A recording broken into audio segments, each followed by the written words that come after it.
Mi nombre es María del Pilar Rojas, y a mis 72 años creía que lo único que me quedaba por aprender era apodar mis rosales con la paciencia que solo el tiempo enseña. Vivía en una calma tejida con los hilos de la rutina, donde el mayor sobresalto era el color de las nuevas petunias de mi vecina Julia. Esa mañana de martes, el sol de julio calentaba el porche con una amabilidad que parecía una promesa de paz. Eran las 11, y el único sonido era el siseo del aspersor de Julia y el zumbido lejano de un cortacésped. Sostenía una taza de té de manzanilla, observando cómo el vapor se desvanecía en el aire, sin saber que mi vida, tal como la conocía, estaba a punto de disolverse con la misma facilidad. Un sedán negro, demasiado lustroso para nuestro vecindario, se detuvo frente a mi casa. El silencio se quebró. De él descendió un hombre con un traje que le quedaba un poco apretado en los hombros, cargando un portafolio de cuero con el logo dorado del Banco Universal. Caminó por mi sendero de piedra con una prisa que no encajaba con la tranquilidad de la mañana. Cada uno de sus pasos resonaba como un mal augurio. Vi a Julia detener el riego de sus plantas, su curiosidad apenas disimulada. Yo permanecí inmóvil, sintiendo cómo la taza de té se enfriaba entre mis manos. Hay momentos en la vida que se anuncian con una extraña solemnidad, y ese, sin duda, era uno de ellos. El hombre no tocó el timbre. Golpeó la puerta de madera con los nudillos, 3 veces, con una fuerza desmedida que hizo vibrar el viejo marco. Esperé un instante, como si no escucharlo pudiera hacerlo desaparecer. Pero los golpes se repitieron, más fuertes, más impacientes. Me levanté lentamente, dejando la taza sobre la mesita de mimbre. Al acercarme a la puerta pude ver su silueta a través del vidrio esmerilado, una mancha oscura y persistente. Se llamaba Héctor Villalba, aunque en ese momento solo era una amenaza anónima. Su insistencia no era la de un vendedor, era la de alguien que viene a cobrar algo más que dinero. Venía a cobrar la tranquilidad que yo creía poseer. Cuando abrí la puerta, el hombre me miró de arriba abajo, su expresión una mezcla de desdén y falsa cortesía. No esperó a que yo hablara. «Señora Rojas», dijo, elevando la voz deliberadamente para que cruzara el césped y llegara hasta los oídos de Julia. «El crédito de $25,000 para la expansión del negocio familiar tiene 3 meses de mora. ¿O usted tampoco sabía de esto?» Cada palabra era un dardo envenenado. Su tono no solo acusaba, se burlaba de mi vejez, de mi aparente fragilidad, de la confianza que, según su mirada, yo había depositado en el lugar equivocado. La humillación era un escenario, y yo, su involuntaria protagonista. Sentí la sangre subir a mis mejillas, un calor vergonzoso que no tenía nada que ver con el sol de la mañana. «Señor, yo no tengo ningún negocio», respondí, pero mi voz fue apenas un susurro que luchaba por mantenerse firme. Pude sentir, sin necesidad de voltear, la mirada de Julia clavada en mi espalda, su manguera ahora en silencio. Un repartidor que pasaba en su bicicleta por la acera redujo la velocidad, convirtiéndose en otro espectador de mi deshonra. El porche de mi casa, mi pequeño santuario de paz, se había transformado en un tribunal público donde yo era la única acusada, y ni siquiera entendía los cargos que se me imputaban. El señor Villalba sonrió con suficiencia, como si mi negación fuera la confirmación que esperaba. Abrió su carpeta de cuero con un gesto teatral. «Bueno, alguien usó su nombre y su firma para asegurar que sí lo tenía», replicó, inclinando el portafolio para que yo pudiera ver el documento. En la parte superior, en negritas, se leía «Contrato de crédito personal». Mis ojos recorrieron la página, buscando algo familiar, algo que tuviera sentido. Y entonces lo vi, al final, sobre la línea punteada, una firma que se parecía a la mía, una imitación casi perfecta, pero extraña, como ver tu propio reflejo en un espejo distorsionado. Yo no recordaba haber firmado eso, ¿o sí? La duda es una semilla venenosa.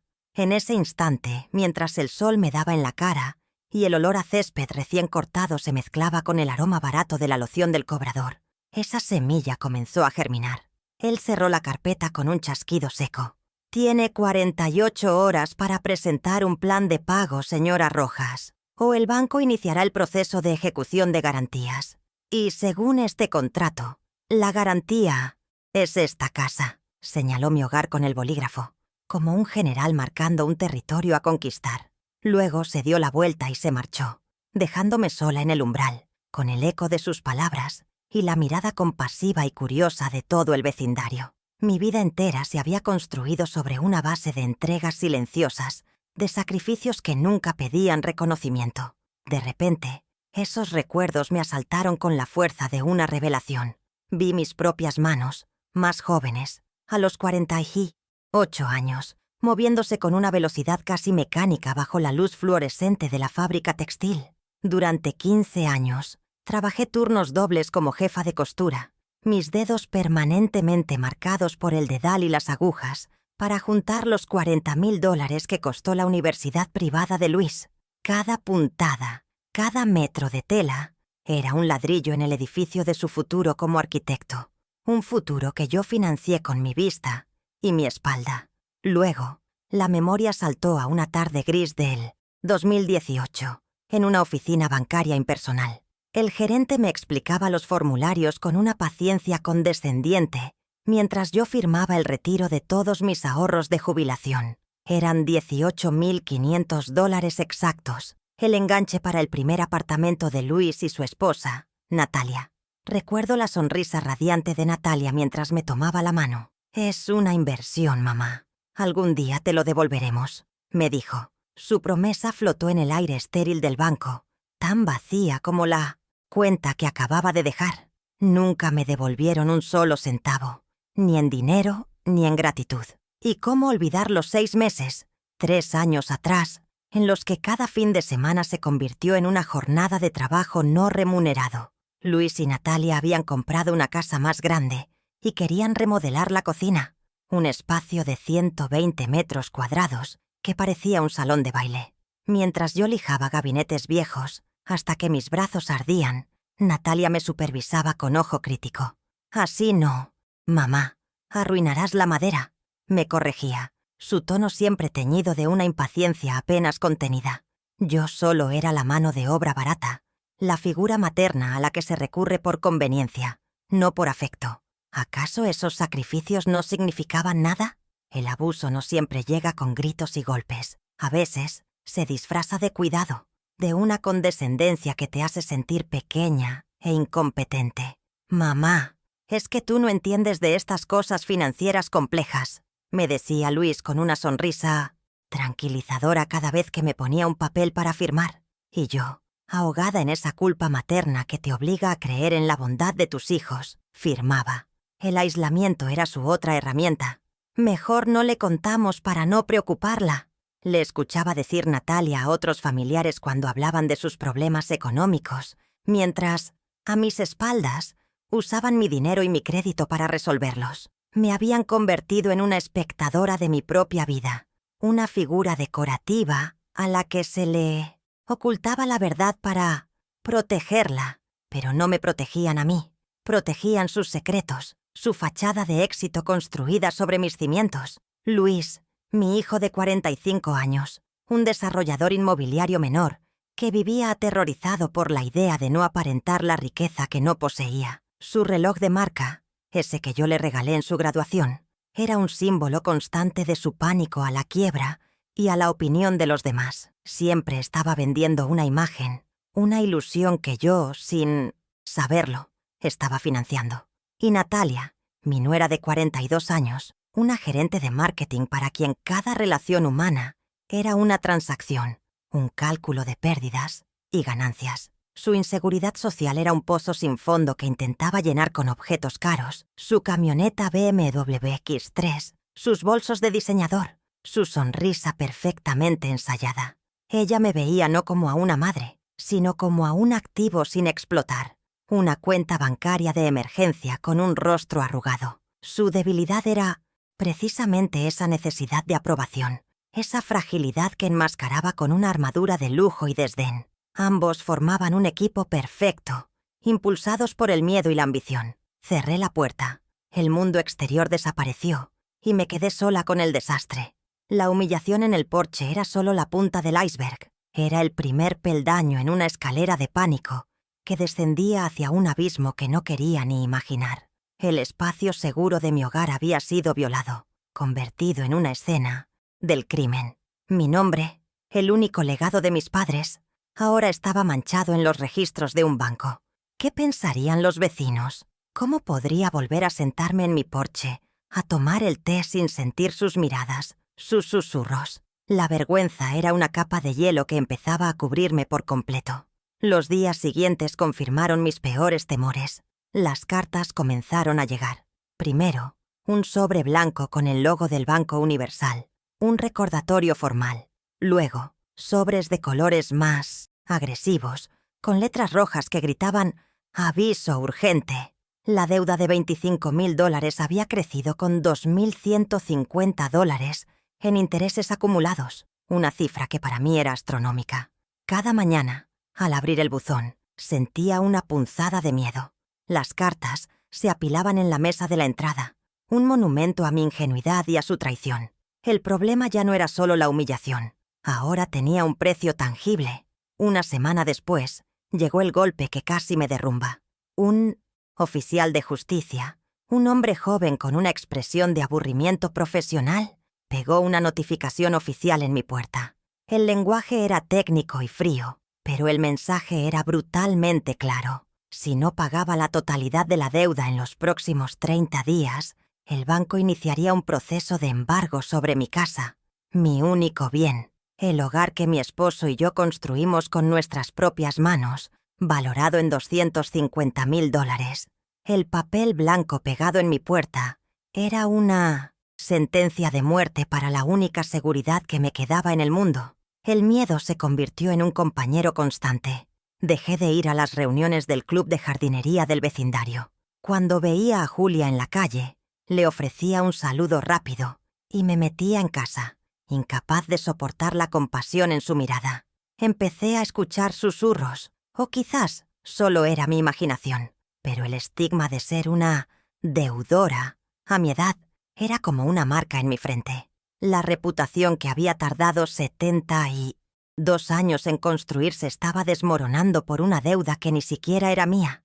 Me sentía atrapada, aislada en mi propia casa, que ahora se sentía más como una prisión que como un refugio. El estrés comenzó a cobrar su factura física. Una noche, desperté con un dolor punzante en el pecho y una presión insoportable en la cabeza. El médico me diagnosticó un pico de hipertensión severa.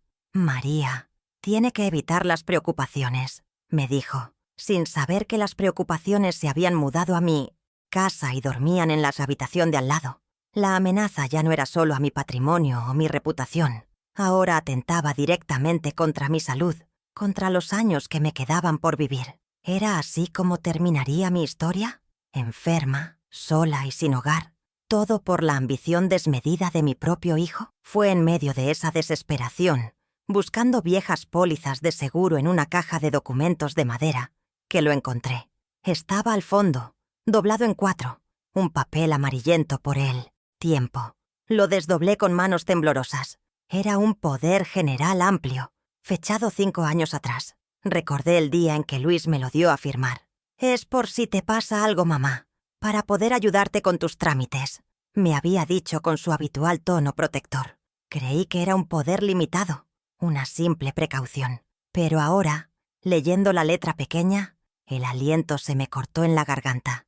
Mis ojos se detuvieron en una cláusula específica, una frase que selló mi destino sin que yo lo supiera. Decía, poder amplio, general e irrestricto para celebrar toda clase de contratos y adquirir deudas en nombre y representación de la poderdante.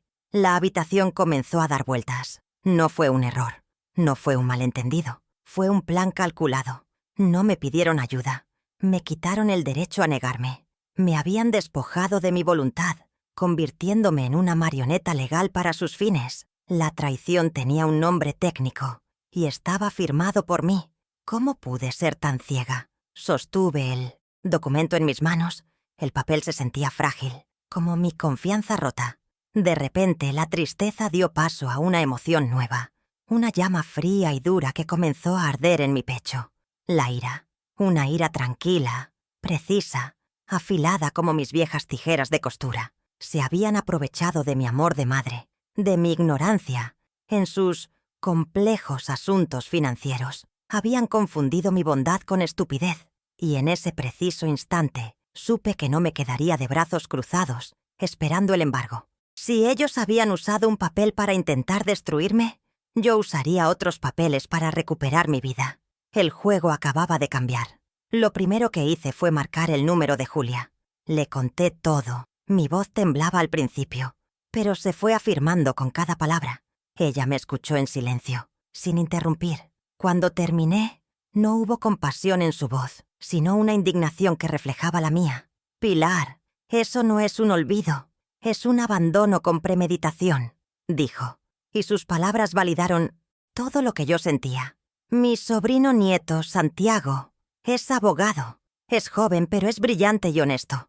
Te daré su número. Llámalo. Ahora». Colgué el teléfono sintiendo, por primera vez en semanas, una pequeña chispa de esperanza. Ya no estaba sola. Al día siguiente, a las 3 de la tarde, estaba sentada en el despacho de Santiago. Era un espacio moderno y ordenado. Olía a café y a libros nuevos. Santiago, un joven de 28 años con una mirada atenta y respetuosa, me escuchó con una seriedad que me reconfortó. Le entregué el poder general. Lo leyó con detenimiento, sus cejas fruncidas en concentración. Cuando levantó la vista, su expresión era grave. «Señora Rojas, esto es un abuso de confianza en toda regla, pero tiene solución». Sus palabras fueron como un bálsamo. Por primera vez, alguien no me veía como una anciana confundida, sino como una víctima que merecía justicia. El primer paso que propuso fue claro y contundente. «Mañana a primera hora presentaremos la revocación de este poder ante notario público.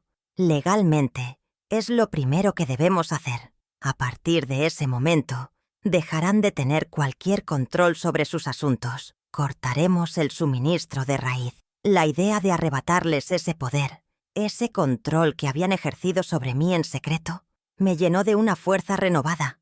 Asentí, sintiendo cómo el miedo comenzaba a ser reemplazado por una determinación fría. El plan había comenzado, y yo era su comandante en jefe. Mientras Santiago se encargaba de la revocación y comenzaba a solicitar documentos al banco, yo volví a mi rutina. Regué mis plantas, horneé un pastel de manzana, cosí un dobladillo. Mantuve la calma, una serenidad casi antinatural que era mi nueva armadura. El jueves por la noche, el teléfono sonó.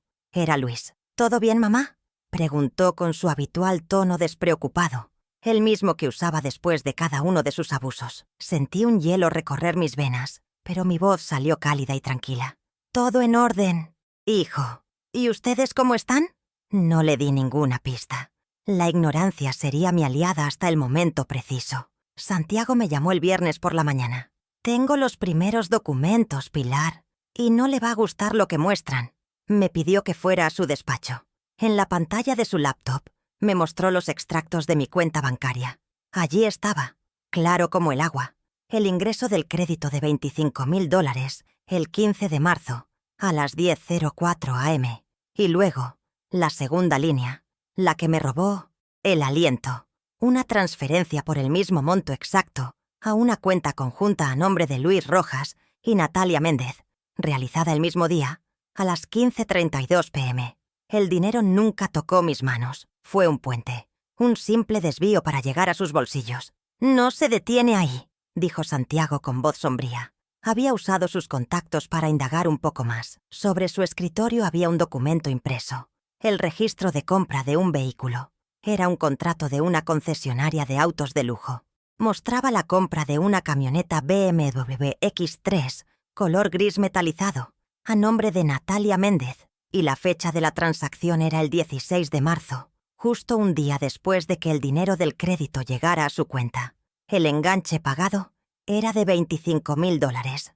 Mi supuesto negocio familiar era su lujo personal, un capricho financiado con mi nombre y mi futuro. Sentí una náusea profunda, pero la contuve. La rabia me mantenía lúcida. Cada prueba era un clavo más en el ataúd de la mentira que habían construido. Ahora entendía su silencio, su mudanza repentina sin avisar, el teléfono desconectado. No querían que las notificaciones del banco me llegaran. No querían que descubriera que mi inversión estaba estacionada en su garaje, pero se habían vuelto descuidados, arrogantes en su certeza de que yo nunca sospecharía nada. ¿Realmente pensaron que después de 72 años de vida no sabría distinguir la verdad de una estafa tan burda? La pieza final del rompecabezas llegó de la fuente más inesperada.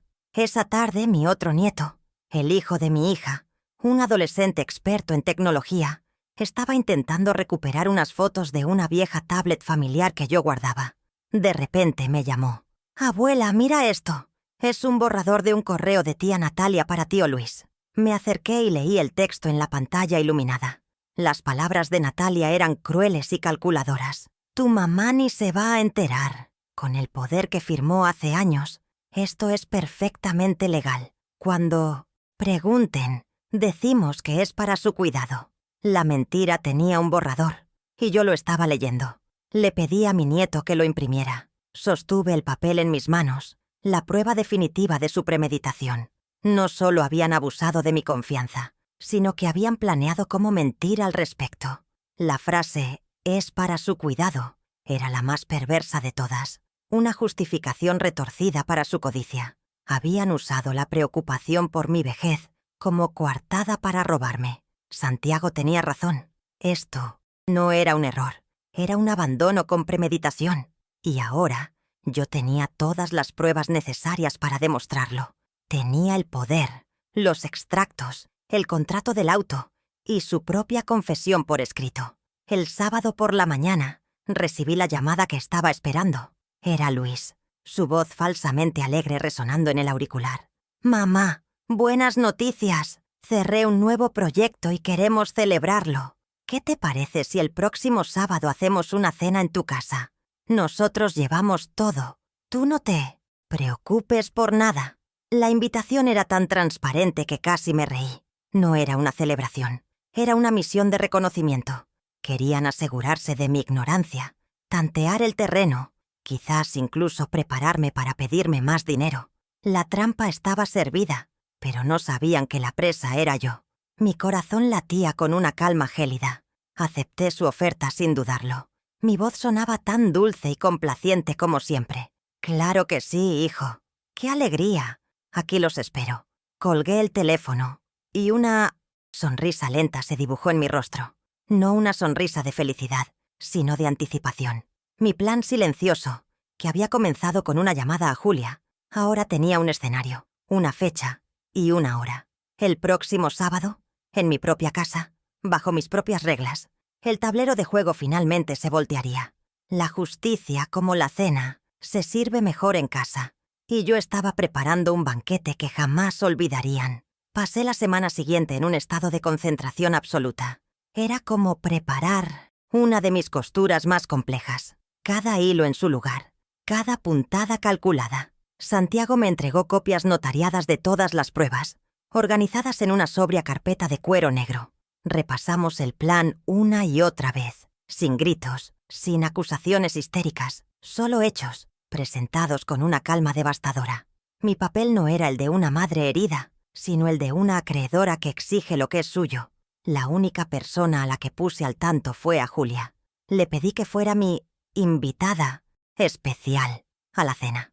Ella aceptó sin dudar. Sus ojos brillaban con un fuego justiciero. El sábado por la noche, mi casa olía a romero y a la tensa calma que precede a la tormenta.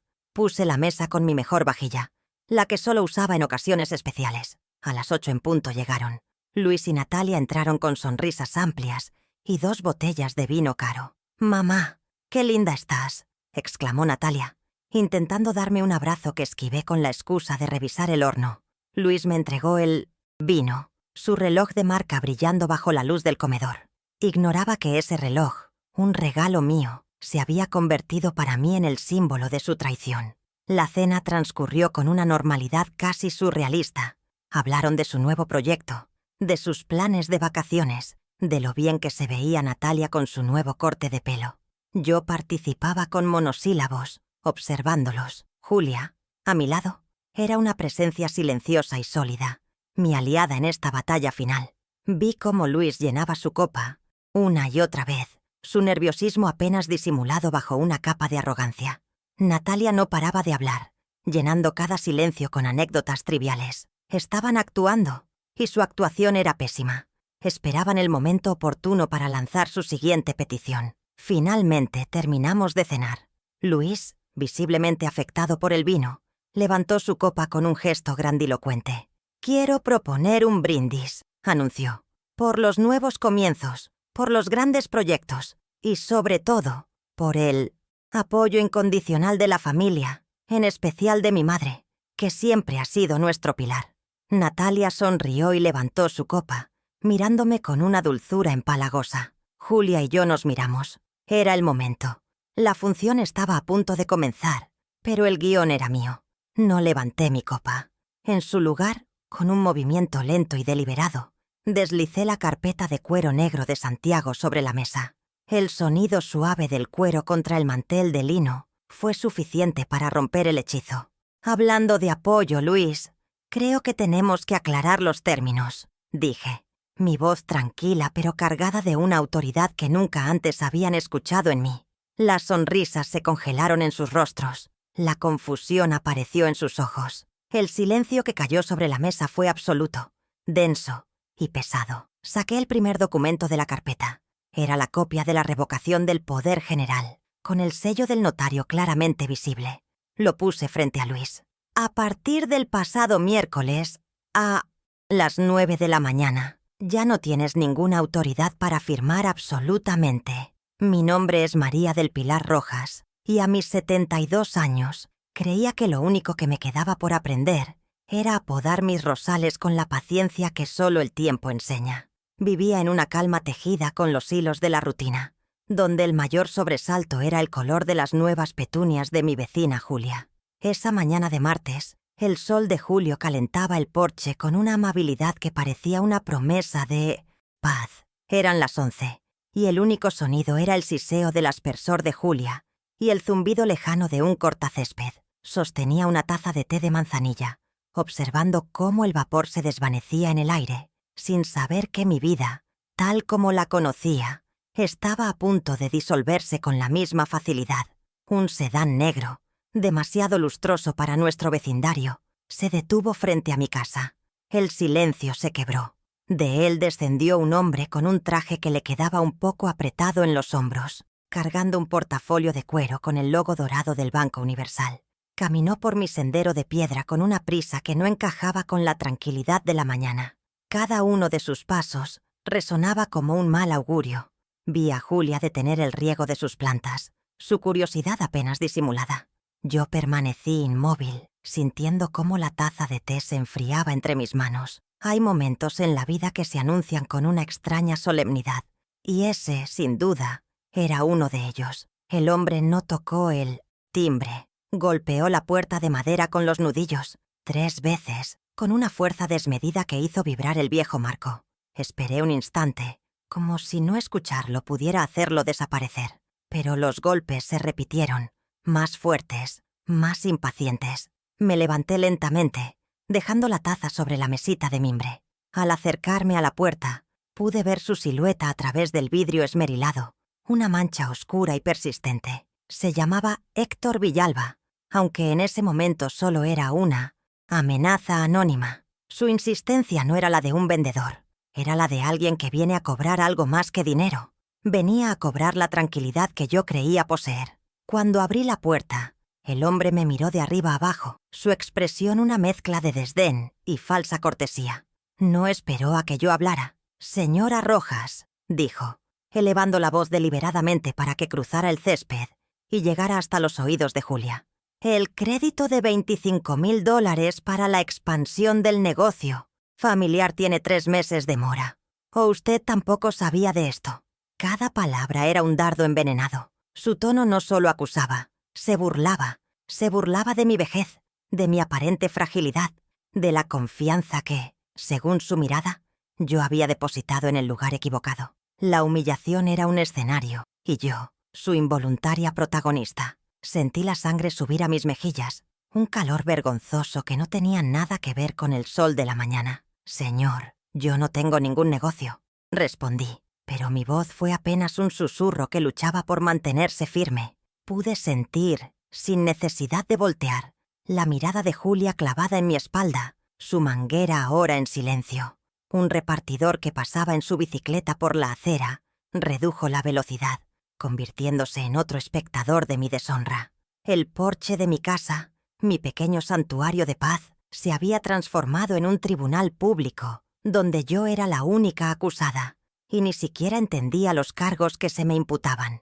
El señor Villalba sonrió con suficiencia, como si mi negación fuera la confirmación que esperaba.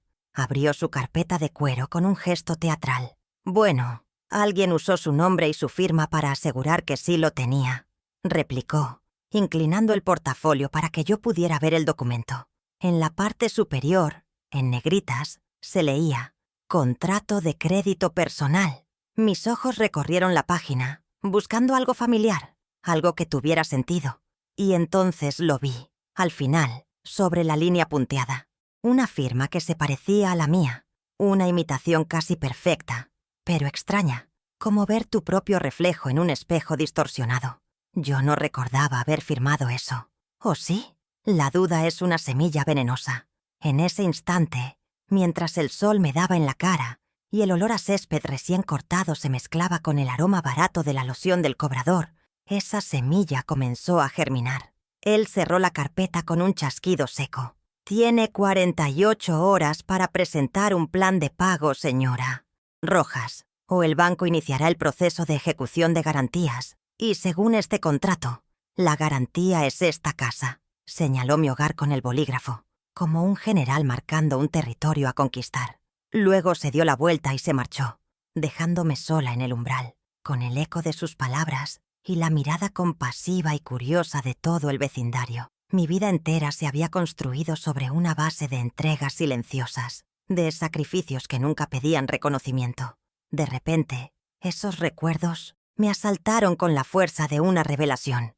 Vi mis propias manos, más jóvenes, a los 48 años, moviéndose con una velocidad casi mecánica bajo la luz fluorescente de la fábrica textil. Durante 15 años, trabajé turnos dobles como jefa de costura, mis dedos permanentemente marcados por el dedal y las agujas, para juntar los $40,000 que costó la universidad privada de Luis. Cada puntada, cada metro de tela, era un ladrillo en el edificio de su futuro como arquitecto, un futuro que yo financié con mi vista y mi espalda. El zumbido de 100 máquinas de coser era la banda sonora de mi vida en ese entonces, un ruido tan constante que se había vuelto una forma de silencio. El aire olía a aceite de máquina, a polvo de algodón y al sudor de la urgencia. Me movía entre las hileras de costureras, revisando la tensión de un hilo, la precisión de una costura, la calidad de una tela que pasaba por mis manos antes de convertirse en una prenda anónima. Mis turnos comenzaban antes del amanecer y terminaban mucho después de que el sol se ocultara, un ciclo de 15 años ininterrumpidos. Mientras mis compañeras ahorraban para sus propias casas o para unas modestas vacaciones, yo guardaba cada dólar para un sueño que no era el mío, el título de arquitecto de Luis. Cada cheque de pago era un cálculo, una resta de mis necesidades para sumar a su futuro. Los $40,000 no eran solo una cifra, eran 15 años de almuerzos frugales, de zapatos remendados, de navidades sin regalos para mí. Eran las arrugas alrededor de mis ojos por forzar la vista bajo una luz deficiente y el dolor crónico en mi espalda baja por pasar tantas horas inclinada sobre una mesa de corte. Yo le entregué su diploma, pero lo pagué con mi cuerpo y mi tiempo, creyendo que esa era la inversión más segura, el único legado que importaba. ¿Acaso él no recordaba el olor a fábrica que impregnaba mi ropa cuando volvía a casa cada noche? Luego la memoria saltó a una tarde gris del 2018, en una oficina bancaria impersonal. El gerente me explicaba los formularios con una paciencia condescendiente, mientras yo firmaba el retiro de todos mis ahorros de jubilación. Eran $18,500 exactos, el enganche para el primer apartamento de Luis y su esposa, Natalia. Recuerdo la frialdad del mármol bajo mis codos y el silencio pesado del lugar, roto solo por el tecleo distante de una computadora. Sentí un vértigo al ver cómo los números en mi estado de cuenta se reducían a casi cero. La seguridad que había construido para mi vejez, evaporándose con un trazo de mi bolígrafo. Recuerdo la sonrisa radiante de Natalia mientras me tomaba la mano, sus uñas perfectamente cuidadas, contrastando con las mías, todavía ásperas por años de trabajo manual. «Es una inversión, mamá. Algún día te lo devolveremos», me dijo. Su promesa flotó en el aire estéril del banco, tan vacía como la cuenta que acababa de dejar. En ese momento quise creerle, quise pensar que estaba sembrando en tierra fértil. Pero hoy, esa frase resuena en mi cabeza como una burla, como la primera línea de un guión que ya estaba escrito y del cual yo era la única que no conocía el final. Nunca me devolvieron un solo centavo, ni en dinero, ni en gratitud. Y cómo olvidar los 6 meses, 3 años atrás, en los que cada fin de semana se convirtió en una jornada de trabajo no remunerado. Luis y Natalia habían comprado una casa más grande y querían remodelar la cocina, un espacio de 120 metros cuadrados que parecía un salón de baile. Mientras yo lijaba gabinetes viejos hasta que mis brazos ardían y el polvo de madera se metía en mis pulmones, Natalia me supervisaba con ojo crítico, paseándose con una taza de café en la mano. Su presencia no era de ayuda, sino de vigilancia, como si yo fuera una empleada a la que no se le podía confiar una tarea simple, sin su experta dirección. «Así no, mamá. Arruinarás la madera», me corregía, su tono siempre teñido de una impaciencia apenas contenida. Yo solo era la mano de obra barata, la figura materna a la que se recurre por conveniencia, no por afecto. Me dolían las rodillas de estar arrodillada sobre el piso frío. Me dolían los hombros de sostener la lijadora. Pero lo que más me dolía era su condescendencia. Ella nunca tomó una brocha. Nunca se manchó las manos. Su única contribución era señalar mis errores. Recordarme sutilmente que mi esfuerzo, aunque necesario para ellos, era de alguna manera deficiente. ¿Acaso esos sacrificios no significaban nada? El abuso no siempre llega con gritos y golpes. A veces se disfraza de cuidado, de una condescendencia que te hace sentir pequeña e incompetente. «Mamá, es que tú no entiendes de estas cosas financieras complejas», me decía Luis con una sonrisa tranquilizadora cada vez que me ponía un papel para firmar. Y yo, ahogada en esa culpa materna que te obliga a creer en la bondad de tus hijos, firmaba. Creía que lo protegía de las preocupaciones, cuando en mi realidad estaba entregándole las herramientas para despojarme de todo. Me convertí en una firma en un papel, una garantía sin rostro para sus ambiciones. El aislamiento era su otra herramienta. «Mejor no le contamos para no preocuparla», le escuchaba decir Natalia a otros familiares cuando hablaban de sus problemas económicos, mientras, a mis espaldas, usaban mi dinero y mi crédito para resolverlos. Me habían convertido en una espectadora de mi propia vida, una figura decorativa a la que se le ocultaba la verdad para protegerla.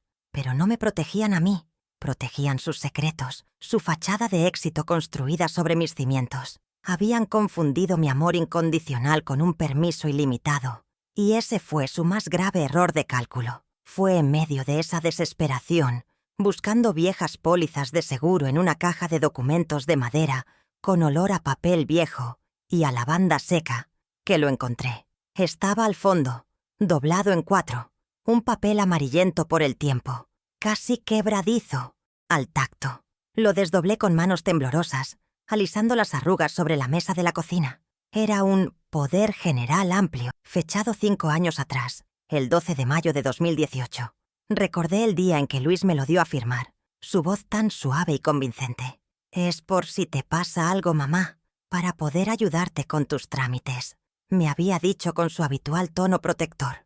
Creí que era un poder limitado, una simple precaución. Pero ahora, leyendo la letra pequeña, el aliento se me cortó en la garganta. Mis ojos se detuvieron en una cláusula específica, la número 7, una frase que selló mi destino sin que yo lo supiera. Decía, poder amplio, general e irrestricto para celebrar toda clase de contratos y adquirir deudas en nombre y representación del apoderdante, sin limitación de monto o naturaleza. La habitación comenzó a dar vueltas. No fue un error. No fue un malentendido. Fue un plan calculado. No me pidieron ayuda. Me quitaron el derecho a negarme. Me habían despojado de mi voluntad, convirtiéndome en una marioneta legal para sus fines. La traición tenía un nombre técnico y estaba firmado por mí, con una caligrafía que apenas reconocía como mía. ¿Cómo pude ser tan ciega? Sostuve el documento en mis manos. El papel se sentía frágil, como mi confianza rota. De repente la tristeza dio paso a una emoción nueva, una llama fría y dura que comenzó a arder en mi pecho. La ira. Una ira tranquila, precisa, afilada como mis viejas tijeras de costura. Se habían aprovechado de mi amor de madre, de mi ignorancia en sus complejos asuntos financieros. Habían confundido mi bondad con estupidez, y en ese preciso instante supe que no me quedaría de brazos cruzados esperando el embargo. Si ellos habían usado un papel para intentar destruirme, yo usaría otros papeles para recuperar mi vida. El juego acababa de cambiar. Lo primero que hice fue marcar el número de Julia. Le conté todo. Mi voz temblaba al principio, pero se fue afirmando con cada palabra. Ella me escuchó en silencio, sin interrumpir. Cuando terminé, no hubo compasión en su voz, sino una indignación que reflejaba la mía. «Pilar, eso no es un olvido. Es un abandono con premeditación», dijo, y sus palabras validaron todo lo que yo sentía. «Mi sobrino nieto, Santiago, es abogado. Es joven, pero es brillante y honesto. Te daré su número. Llámalo. Ahora». Colgué el teléfono sintiendo por primera vez en semanas una pequeña chispa de esperanza. Ya no estaba sola. Al día siguiente, a las 3 de la tarde, estaba sentada en el despacho de Santiago.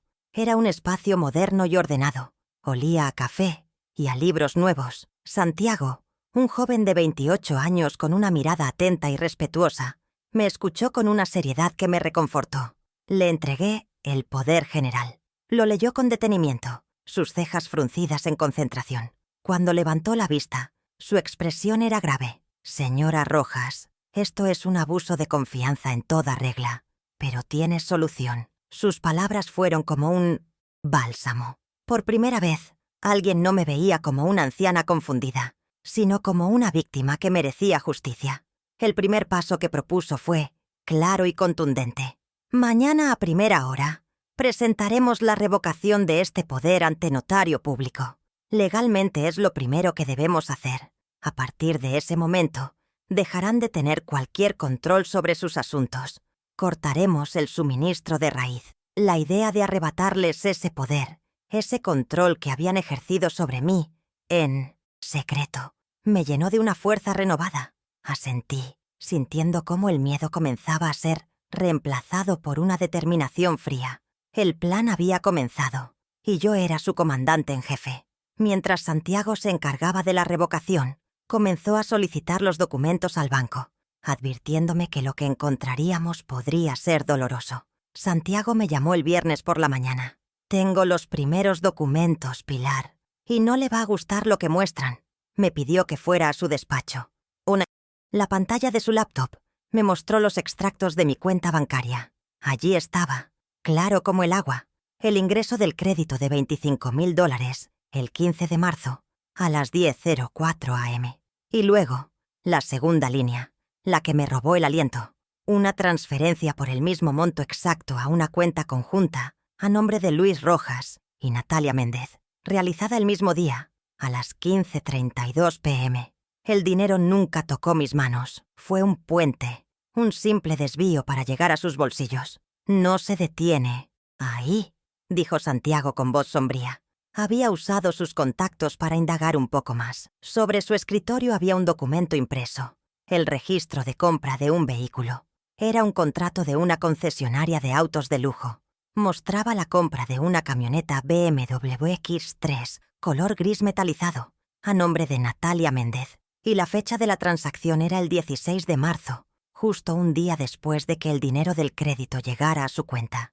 El enganche pagado era de $25.000. Mi supuesto negocio familiar era su lujo personal, un capricho financiado con mi nombre y mi futuro. Sentí una náusea profunda, pero la contuve. La rabia me mantenía lúcida. Cada prueba era un clavo más en el ataúd de la mentira que habían construido. Ahora entendía su silencio, su mudanza repentina sin avisar, el teléfono desconectado. No querían que las notificaciones del banco me llegaran. No querían que descubriera que mi inversión estaba estacionada en su garaje, pero se habían vuelto descuidados, arrogantes en su certeza de que yo nunca sospecharía nada. ¿Realmente pensaron que después de 72 años de vida no sabría distinguir la verdad de una estafa tan burda? La pieza final del rompecabezas llegó de la fuente más inesperada. Esa tarde, mi otro nieto, el hijo de mi hija, un adolescente experto en tecnología, estaba intentando recuperar unas fotos de una vieja tablet familiar que yo guardaba. De repente me llamó. «Abuela, mira esto. Es un borrador de un correo de tía Natalia para tío Luis». Me acerqué y leí el texto en la pantalla iluminada. Las palabras de Natalia eran crueles y calculadoras. «Tu mamá ni se va a enterar. Con el poder que firmó hace años, esto es perfectamente legal. Cuando pregunten, decimos que es para su cuidado». La mentira tenía un borrador, y yo lo estaba leyendo. Le pedí a mi nieto que lo imprimiera. Sostuve el papel en mis manos, la prueba definitiva de su premeditación. No solo habían abusado de mi confianza, sino que habían planeado cómo mentir al respecto. La frase «es para su cuidado» era la más perversa de todas, una justificación retorcida para su codicia. Habían usado la preocupación por mi vejez como coartada para robarme. Santiago tenía razón. Esto no era un error, era un abandono con premeditación. Y ahora yo tenía todas las pruebas necesarias para demostrarlo. Tenía el poder, los extractos, el contrato del auto y su propia confesión por escrito. Una confesión que no sabían que yo poseía. El tiempo de la pena había terminado.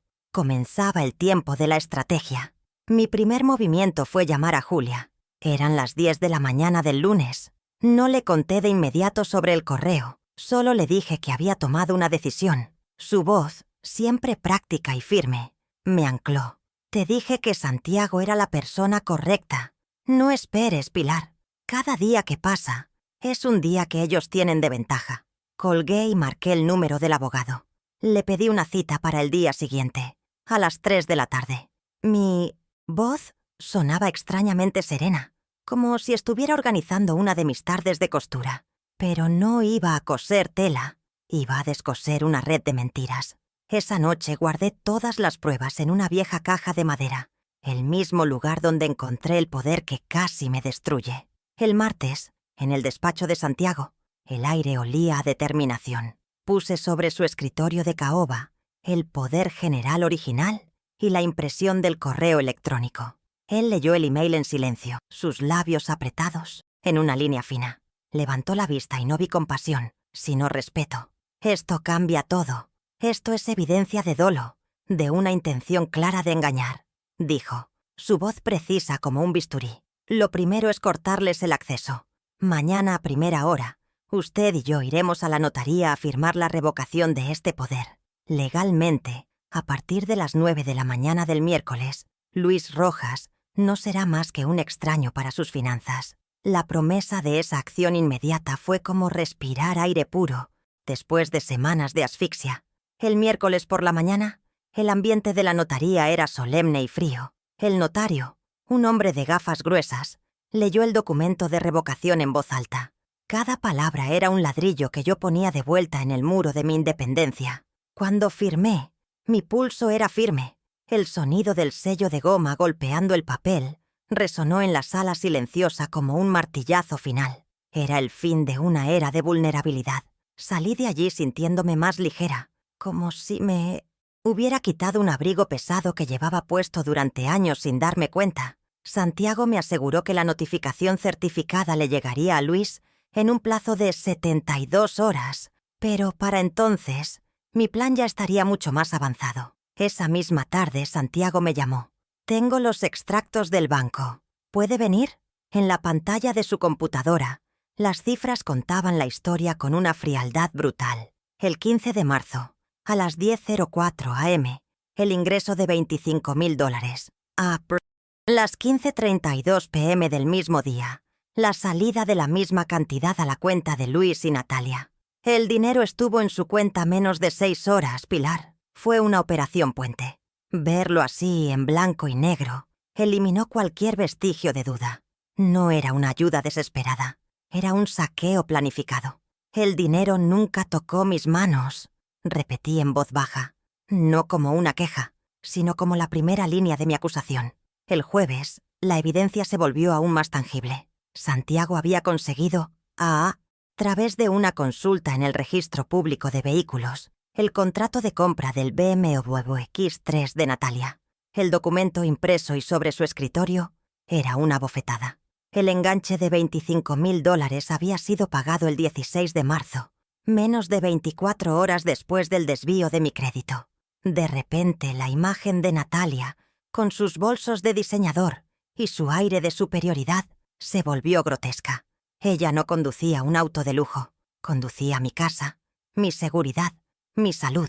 Cada kilómetro que recorría era un insulto a mis 15 años en la fábrica textil. Y pronto, esa deuda volvería a su verdadera dueña. Esa noche, como si fuera una pieza de relojería, el teléfono sonó. Era Luis. ¿Todo bien, mamá?, preguntó, su voz con esa falsa calidez que ahora me resultaba repulsiva. Mi corazón dio un vuelco, pero mi voz salió tan suave como la seda. Todo en orden, hijo. Un poco cansada, ya sabes. ¿Y ustedes cómo están? Sostuve el auricular con fuerza, concentrándome en cada palabra, en cada inflexión. Él hablaba de trivialidades, pero yo sabía que estaba sondeando, buscando cualquier señal de alarma. No encontró ninguna. Yo era un mar en calma en la superficie, ocultando las corrientes profundas que estaban a punto de arrastrarlo. El silencio era mi mejor arma, y su ignorancia, mi mayor ventaja. El viernes por la mañana, mi plan entró en su fase final. Recibí la llamada que esperaba. Era Luis de nuevo, esta vez con un tono festivo. «Mamá, buenas noticias. Cerré un nuevo proyecto y queremos celebrarlo. ¿Qué te parece si el próximo sábado hacemos una cena en tu casa? Nosotros llevamos todo. Tú no te preocupes por nada». La trampa era tan obvia que casi sonreí. No era una celebración. Era una misión de inspección. Quizás el preludio para pedirme más dinero. Acepté con una dulzura que debió parecerle completamente genuina. «Claro que sí, aquí, hijo. ¡Qué alegría! Aquí los espero». Colgué y miré mi casa. El escenario estaba listo. La función sería el sábado, y yo sería la directora. Pasé el sábado preparando la casa, pero no como una anfitriona, sino como una generala preparando el campo de batalla. Limpié cada superficie hasta que brilló. Pulí la platería que heredé de mi madre y puse la mesa con el mantel de lino reservado para las ocasiones más importantes. Cada gesto era deliberado. Al mediodía llamé a Julia. «Julia, esta noche tengo una cena especial. Me gustaría que fueras mi invitada de honor». No tuve que darle detalles. Ella entendió de inmediato. «Estaré allí a las 7:30, Pilar. Llevaré el postre». Tenerla a mi lado no era solo por apoyo. Era tener un testigo. Quería que su mirada de contadora jubilada validara la justicia que estaba a punto de ejecutar. A las 8:45, con la casa en perfecto orden y el aroma del estofado llenando el aire, me senté en mi sillón. Sobre una mesita auxiliar, junto a mi copa de agua, reposaba una sobria carpeta de cuero negro que Santiago me había preparado. Dentro, en fundas de plástico transparente, estaban las copias notariadas de cada prueba, ordenadas cronológicamente. La revocación del poder, los extractos bancarios, el contrato del auto. Y al final, como un golpe de gracia, la impresión del correo de Natalia. Estaba tranquila. El miedo y la angustia de las últimas semanas se habían decantado en una calma helada, una claridad de propósito que no había sentido en años. No esperaría a que vinieran a quitarme mi casa. Iba a recuperar mi vida en mi propia mesa. A las 8 en punto, el timbre sonó, y con él se rompió la quietud de mi hogar. Luis y Natalia entraron con sonrisas amplias y 2 botellas de un vino caro que jamás comprarían para sí mismos, solo para una ocasión que requería una inversión en apariencias. «Mamá, qué linda estás», exclamó Natalia moviéndose para darme un abrazo que esquivé con la excusa de revisar el estofado en el horno. Su perfume, una fragancia floral y agresiva, invadió mi cocina. Luis me entregó el vino, su reloj de marca, brillando bajo la luz del comedor. Un destello dorado que me pareció obsceno. Ignoraba por completo que ese reloj, un regalo que le hice en su graduación con el dinero de mis horas extras, se había convertido para mí en el cronómetro de su traición. Julia, ya sentada a la mesa, los saludó con una inclinación de cabeza, su mirada de contadora jubilada, registrando cada detalle. La cena transcurrió con una normalidad tan forzada que resultaba casi surrealista. Hablaron sin parar de su nuevo proyecto, de sus planes de vacaciones en un resort de lujo, de lo maravillosamente bien que se veía Natalia con su nuevo corte de pelo. Yo participaba con monosílabos, observándolos como si fueran especímenes bajo un microscopio. Vi cómo Luis llenaba su copa una y otra vez, su nerviosismo apenas disimulado bajo una capa de arrogancia. Natalia, por su parte, no paraba de hablar, llenando cada silencio con anécdotas triviales y risas huecas. Estaban actuando, y su actuación era pésima. Esperaban el momento oportuno, después de ablandarme con vino y halagos, para lanzar su siguiente petición, su siguiente estocada. Pero esta noche, el guión era mío, y ellos no tenían idea del papel que les había asignado. Finalmente, cuando los platos del postre que trajo Julia estuvieron vacíos, Luis, visiblemente afectado por el vino, levantó su copa con un gesto grandilocuente que pretendía ser conmovedor. «Quiero proponer un brindis», anunció, su voz un poco más alta de lo necesario, «por los nuevos comienzos, por los grandes proyectos que se avecinan, y sobre todo, por el apoyo incondicional de la familia, en especial de mi madre, que siempre, siempre ha sido nuestro pilar». Natalia sonrió y levantó su copa en mi dirección, mirándome con una dulzura empalagosa que me revolvió el estómago. Julia y yo intercambiamos una mirada casi imperceptible. Era el momento, la función, después de tantos ensayos en mi mente, estaba a punto de comenzar, y yo estaba lista para mi primera línea. No levanté mi copa. En su lugar, con un movimiento lento y deliberado, deslicé la carpeta de cuero negro que había dejado en la mesita auxiliar sobre la mesa. El sonido suave del cuero contra el mantel de lino fue suficiente para romper el hechizo, un ruido sordo que silenció la farsa. «Hablando de apoyo, Luis, creo que tenemos que aclarar los términos», dije, mi voz tranquila pero cargada de una autoridad que nunca antes habían escuchado en mí. Las sonrisas se congelaron en sus rostros. La confusión apareció en sus ojos, reemplazando la falsa jovialidad. El silencio que cayó sobre la mesa fue absoluto, denso y pesado, como el aire antes de una tormenta de verano. Sabían que algo se había roto para siempre. Con la misma parsimonia, abrí la carpeta y saqué el primer documento. Era la copia de la revocación del poder general, con el sello del notario claramente visible en la esquina inferior. Lo puse frente a Luis, girándolo para que pudiera leerlo. «A partir del pasado miércoles, a las 9 de la mañana con 17 minutos, ya no tienes ninguna autoridad legal para firmar absolutamente nada en mi nombre». La sonrisa de Luis no solo se congeló, se desmoronó. Vi cómo su mano, que sostenía la copa de vino, temblaba ligeramente. Natalia frunció el ceño, inclinándose para leer el papel, su mente de estratega tratando de procesar un movimiento que no había anticipado. El control, ese poder invisible que habían ejercido sobre mí, se había evaporado. Luego saqué la segunda hoja. Los extractos bancarios los deslicé sobre la mesa pulida, justo al lado de la copa de Natalia. «Este crédito de $25,000, solicitado el 15 de marzo a mi nombre», comencé a decir. Pero Natalia, en un arrebato de pánico, me interrumpió, su voz aguda y defensiva. «Era para una emergencia, mamá. Luis tenía un problema con un proveedor. Íbamos a perderlo todo». Su mentira fue tan rápida, tan instintiva, que casi la habría admirado si no fuera tan patética. Estaba confirmando su participación, admitiendo el conocimiento del préstamo sin que yo tuviera que preguntárselo. Julia, a mi lado, emitió un pequeño sonido de desaprobación, un carraspeo que fue como un veredicto. La primera fisura en su armadura había aparecido. Mi respuesta fue otro documento. El tercero.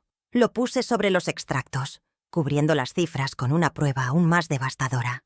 Era el registro de compra del BMW X3. La emergencia era el enganche del auto nuevo de Natalia, comprado el 16 de marzo, menos de 24 horas después de que el dinero llegara a su cuenta. Apunté con mi dedo índice a la cifra exacta. $25.000, pagados como adelanto. Julia ahogó una exclamación, un sonido corto y agudo que cortó el aire. Luis miró el papel y luego a su esposa. Una expresión de traición cruzando su rostro, como si no supiera de esa compra.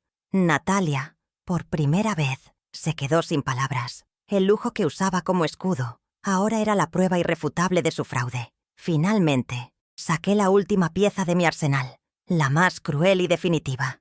Era la impresión del correo electrónico que mi nieto había encontrado. No se lo di. Lo sostuve en mis manos y leí en voz alta, mi voz clara y sin un ápice de temblor, las palabras exactas de Natalia. Tu mamá ni se va a enterar. Con el poder que firmó hace años, esto es perfectamente legal. Cuando pregunten, decimos que es para su cuidado. El silencio que siguió fue diferente. No era tenso, era un silencio de muerte. Natalia se puso pálida, un blanco ceroso que ni su maquillaje podía ocultar. Luis bajó la cabeza, mirando su plato como si contuviera la respuesta a cómo su vida se había derrumbado en menos de 5 minutos. La mentira ya no tenía borrador. Era un epitafio.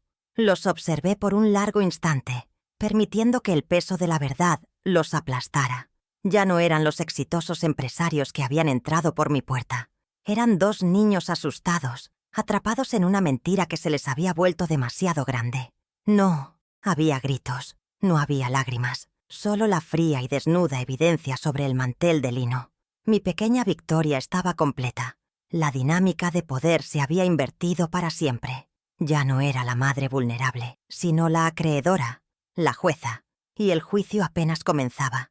La humillación que sentí en mi porche había vuelto a su origen, y ahora vivía en mi mesa, entre los restos de una cena que ninguno de nosotros olvidaría jamás. Cerré la carpeta con un suave chasquido.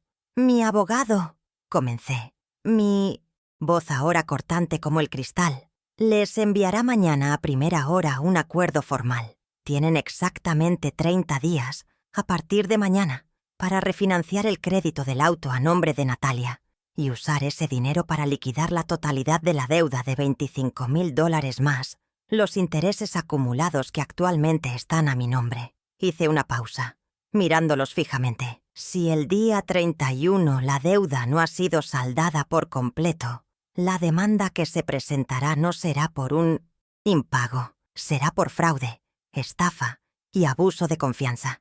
Y créanme, con estas pruebas, no hay juez que falle a su favor.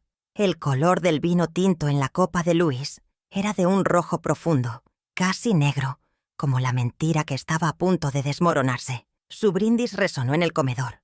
Las palabras «apoyo incondicional» flotando en el aire como una burla cruel. Natalia sonreía, su copa levantada, sus ojos brillando con una falsedad que ya no me engañaba. Julia, a mi lado, permaneció inmóvil, su mirada fija en mí, esperando mi señal. No levanté mi copa. En su lugar, con un movimiento que pareció durar una eternidad, deslicé la carpeta de cuero negro sobre el mantel de lino. El sonido fue sordo. Un punto final antes de que la frase hubiera comenzado. «Hablando de apoyo, Luis», dije, mi voz tan serena como la superficie de un lago helado. «Creo que tenemos que aclarar los términos». Las sonrisas se evaporaron. El aire se espesó. La cena había terminado.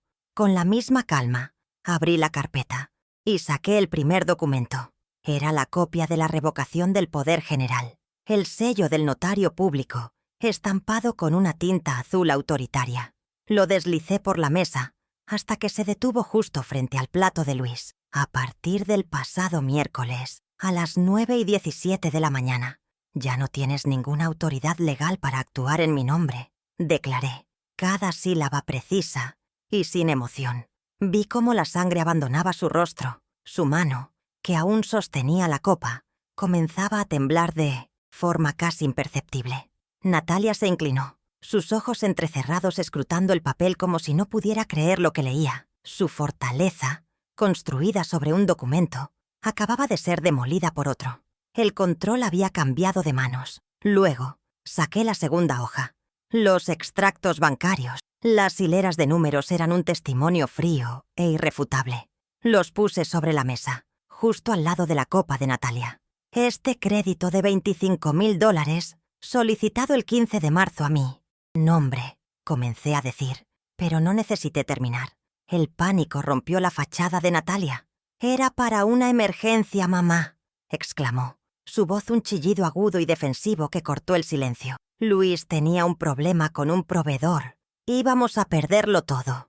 Teníamos que actuar rápido. Su mentira fue tan rápida, tan instintiva, que se convirtió en una confesión. Sin que yo la acusara, admitió su conocimiento y participación, atrapándose en su propia red.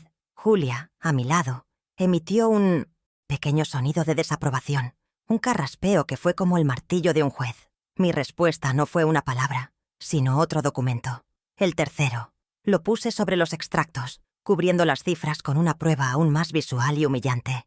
Era el registro de compra del BMW X3. La emergencia era el enganche de $25,000 para el auto nuevo de Natalia, comprado el 16 de marzo, menos de 24 horas después de que el dinero llegara a su cuenta. Apunté con mi dedo, índice a la cifra exacta, rodeada con un discreto círculo rojo por Santiago. La pregunta quedó suspendida en el aire, letal y sin respuesta posible. Natalia se quedó sin aliento. Su boca se abrió y se cerró como un pez fuera del agua. Por primera vez esa noche, y quizás en muchos años, no tenía un guión preparado, ninguna réplica ingeniosa. El lujo que usaba como armadura ahora era la prueba de su crimen. Julia ahogó una exclamación, un sonido corto y agudo, que subrayó la brutalidad de la revelación. Luis arrancó el papel de la mesa, sus ojos recorriendo las líneas. Vi una nueva emoción en su rostro, una que no esperaba, una genuina sorpresa, seguida de una mirada de furia dirigida a su esposa.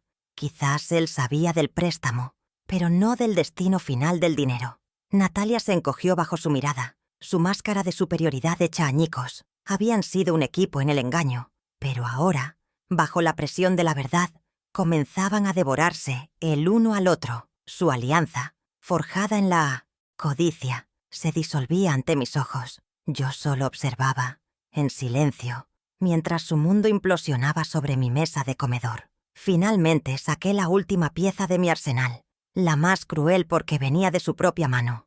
Era la impresión del correo electrónico que mi nieto había encontrado. No se lo entregué.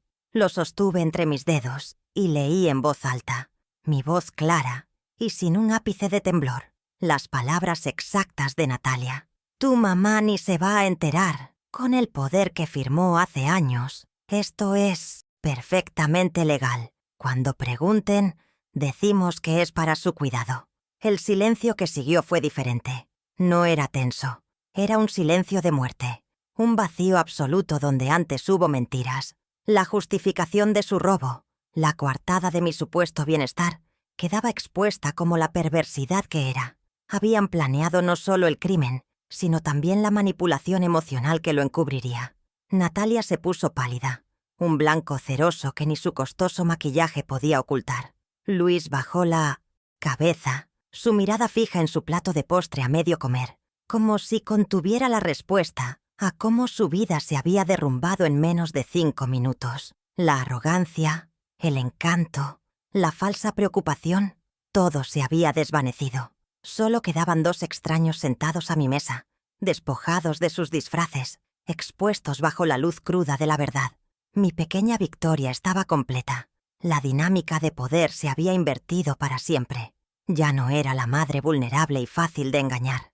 Era la acreedora, la jueza. Y el juicio, aunque breve, había terminado.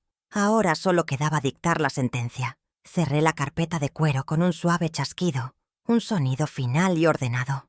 «Mi abogado», comencé, mi voz ahora cortante como el cristal, «les enviará mañana a primera hora un acuerdo formal. Tienen exactamente 30 días, a partir de mañana, para refinanciar el crédito de ese auto a nombre exclusivo de Natalia. y usar ese dinero para liquidar la totalidad de la deuda de $25,000 más los 2.150 de intereses que actualmente están a mi nombre. Hice una pausa, mirándolos fijamente para que cada palabra se anclara en su memoria. No es una sugerencia. Es la única opción que tienen para evitar que esto pase a mayores. El aire de la habitación se sentía frío, como si todas las ventanas se hubieran abierto de golpe en pleno invierno. Si el día 31 la deuda no ha sido saldada por completo y mi nombre no está limpio en cada buró de crédito, continué, inclinándome ligeramente hacia adelante. La demanda que se presentará no será por un simple impago, será por fraude, estafa y abuso de confianza hacia una persona de la tercera edad. Y créanme, dije, dando una palmada suave sobre la carpeta que contenía las pruebas, con esto sobre la mesa, no hay juez en este país que falle a su favor. Perderían mucho más que $25,000. Perderían su reputación, sus licencias profesionales y, muy posiblemente, su libertad. La amenaza no era un grito, era un susurro calculado, mucho más aterrador que cualquier explosión de ira. Les estaba ofreciendo una salida, pero una construida enteramente bajo mis términos. Luego, me levanté lentamente de mi silla. Mi mirada se posó en el cuenco de llaves que siempre estaba en la mesita de la entrada. «Y hay un último asunto que debemos resolver esta noche», dije, mi voz sin inflexiones. Extendí mi mano abierta sobre la mesa, la palma hacia arriba. «La llave de mi casa que tienen». Olorthura. Silencio se estiró mientras procesaban mi petición. Era más que un trozo de metal. Era el símbolo de un acceso que daban por sentado, de un derecho que creían poseer. En realidad, es solo un gesto simbólico, añadí con una frialdad que me sorprendió a mí misma. He cambiado todas las cerraduras esta tarde. Su llave ya no funciona. La humillación final. No solo les quitaba el acceso, les informaba que ya se lo había quitado antes de que llegaran. Sus rostros eran un poema de shock y derrota. Luis, finalmente, sacó un llavero de su bolsillo, separó una llave de bronce ya desgastada y la dejó caer en mi mano. El metal se sintió frío contra mi piel. Natalia ni siquiera se movió. Se había convertido en una estatua de cera. Me dirigí hacia la puerta y la abrí de par en par, dejando que el aire fresco de la noche entrara en la casa, limpiando el ambiente viciado.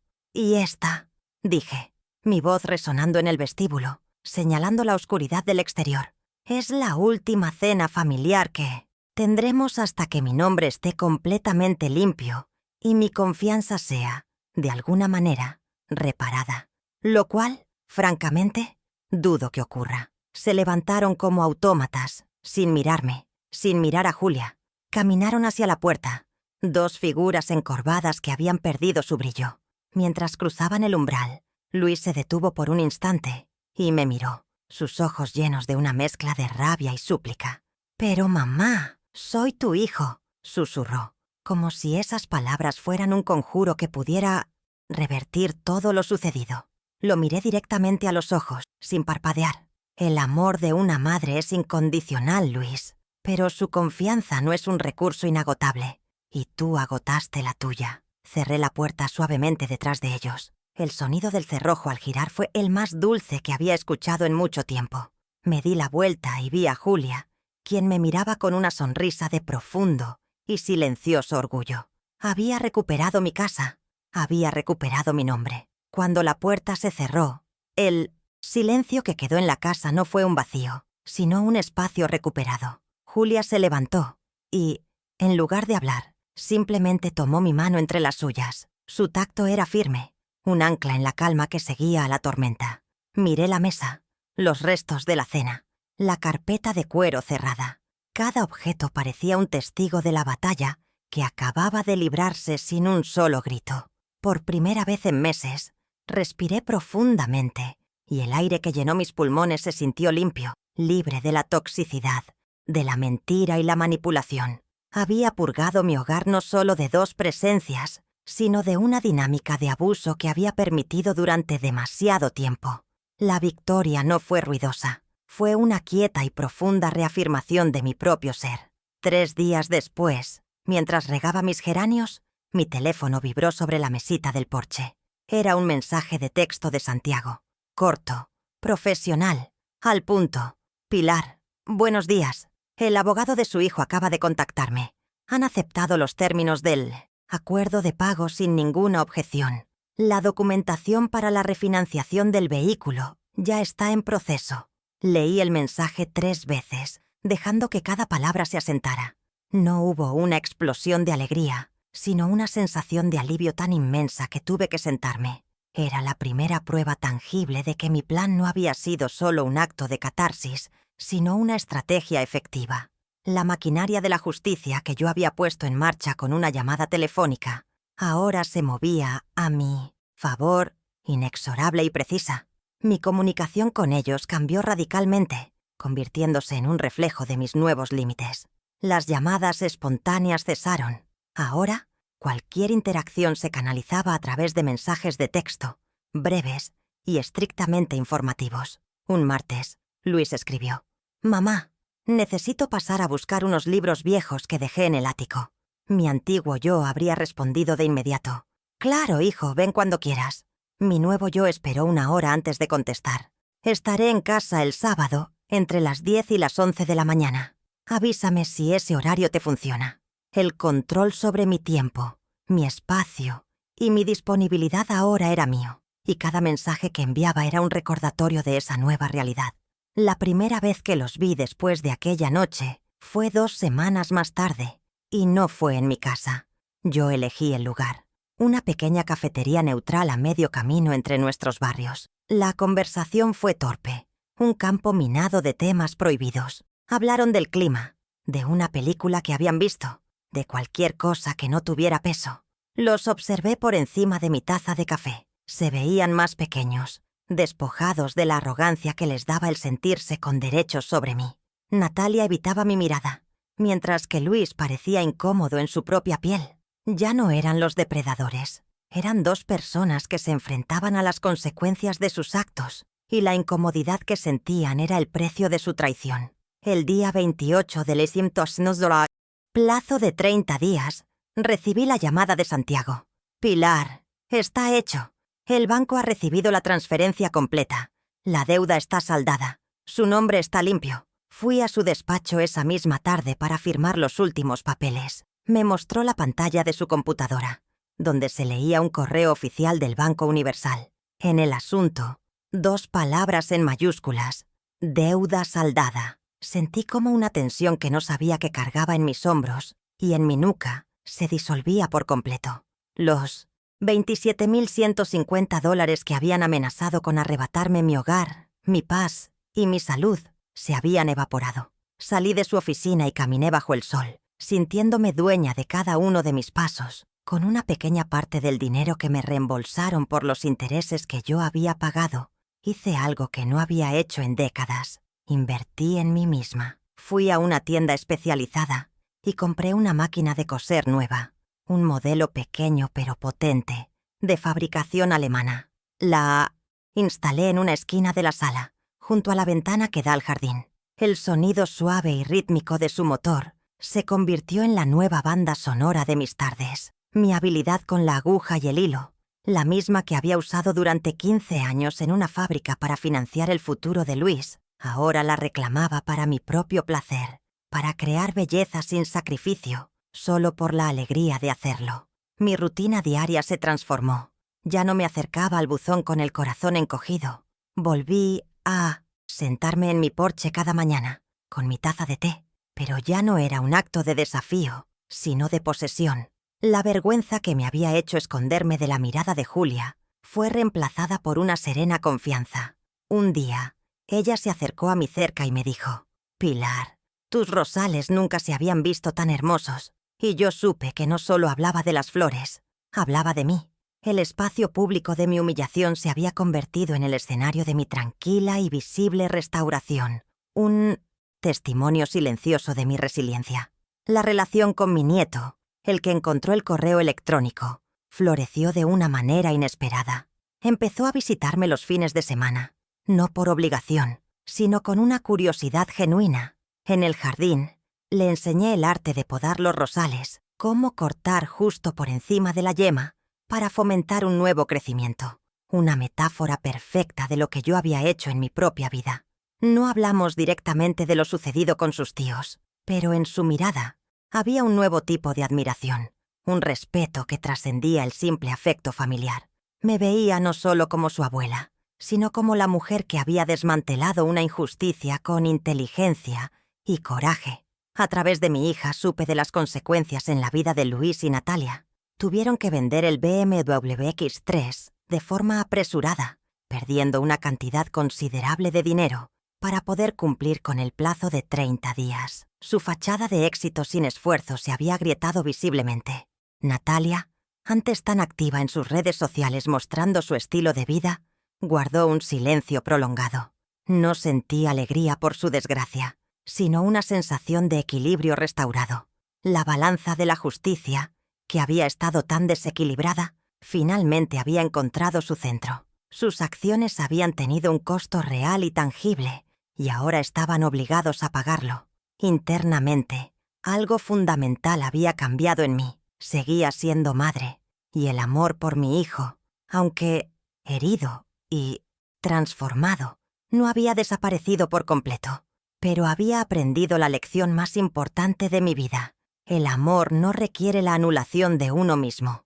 Descubrí una fortaleza que no sabía que poseía, un poder tranquilo que reside en la capacidad de decir no, de trazar una línea en la arena y defenderla sin alzar la voz. Ya no era simplemente mamá, un rol de servicio y sacrificio ilimitado. Era María del Pilar Rojas, una mujer con una historia, una voluntad y un nombre que ahora me pertenecía por completo. Y así, semanas después, me encuentro aquí, en mi porche, en la misma silla de mimbre. El sol de la tarde calienta mi rostro y el té en mi taza despide un vapor aromático. El aire huele a tierra húmeda y a rosas.